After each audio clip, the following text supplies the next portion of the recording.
Nissan Motors India bookings కోసం కొత్త Nissan Magnite easy shift ప్రారంభ ధరలను ప్రకటించింది. దీని ప్రారంభ ఎక్స్ షోరూమ్ ధర 6.49 లక్షలుగా నిర్ణయించారు. మన దేశంలో అత్యంత పోటీ ఉన్న మ్యాగ్నెట్ అత్యంత పోటీతత్వ విభాగంలోకి వస్తుంది. Tata Nexon, Mahindra XUV 300, Hyundai Venue, Kia Sonet వంటి వాటితో పోటీ పడుతోంది. Magnite smooth drive, dual driving mode, creep function, anti stall, kick down ఫీచర్లతో వస్తుంది. Nissan Magnite 1.0 litre naturally aspirated engine manual వేరియంట్తో లీటర్కు 19.35 కిలోమీటర్ల మైలేజ్, ఈజెడ్ షిఫ్ట్ వేరియంట్తో లీటర్కు 19.70 కిలోమీటర్ల మైలేజ్ని అందించగలదు. Nissan Magnite easy shift XE, XL, XV premium వేరియంట్లలో అందుబాటులో ఉంది. ఇటీవల నిసాన్ మ్యాగ్నెట్కు కురో స్పెషల్ ఎడిషన్ కూడా లాంచ్ అయింది. నిసాన్ మ్యాగ్నెట్ను కొత్త dual tone blue, black colour స్కీమ్ను కూడా కొనుగోలు చేయొచ్చు.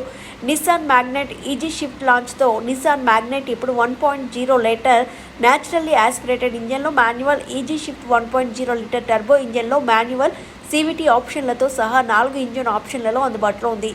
నిసాన్ మ్యాగ్నెట్ సీషెల్స్, బంగ్లాదేశ్, ఉగాండాతో సహా మొత్తం 15 ప్రపంచ మార్కెట్లో అందుబాటులో ఉంది. ఇటీవలే బ్రూనైలో కూడా ప్రారంభించారు. అదనంగా ఇటీవల సంవత్సరాల్లో నిసాన్ దాని ప్రాథమిక ఎగుమతి మార్కెట్ను యూరోప్ నుంచి Saudi Arabia, United Arab Emirates, Oman, Qatar, Bahrain, Kuwait వంటి మిడిల్ ఈస్ట్ దేశాలకు మార్చింది. మరోవైపు భారతదేశంలో 2023 ఏప్రిల్లో లాంచ్ అయిన మారుతి సుజుకి ఫ్రాంక్స్ కారు అమ్మకాల్లో దూసుకుపోతుంది. కేవలం 7 నెలల్లోనే కంపెనీ ఈ కొత్త SUV మోడల్కి సంబంధించిన 75,000 యూనిట్లను విక్రయించింది. 5 వేరియంట్లలో అందుబాటులో ఉన్న ఈ కారు ప్రారంభ ధర 7.5 లక్షలుగా నిర్ణయించారు. హ్యాచ్ బ్యాక్ కొనుగోలు చేయాలని భావిస్తున్న కొనుగోలుదారులను ఆకర్షించడంలో ఈ కారు ఖచ్చితంగా విజయవంతమైందని చెప్పాలి. ఎందుకంటే ఈ కారు దాని సెగ్మెంట్లో అత్యంత చవకైన కాంపాక్ట్ SUVగా నిలిచింది. మారుతి ఫ్రాంక్స్ను బెలెనో హ్యాచ్ బ్యాక్ ఆధారంగా తయారు చేశారు. కానీ అమ్మకాల పరంగా ఇది జనాదరణ పొందిన బెలోనోని కూడా దాటేసింది. ఈ compact SUV Baleno hatch back తరహా డిజైన్తో పాటు గ్రాండ్ విటారా SUV స్టైలింగ్ను కూడా కలిగి ఉంది. కారు దిగువన బంపర్పై హెడ్లైట్లతో పాటు స్ప్లిట్ డ్రిల్ అందించారు. కనెక్టెడ్ LED టైల్ ల్యాంప్స్తో ప్రత్యేక టైల్ గేట్ డిజైన్ కారు వెనుక వైపు కనిపిస్తుంది.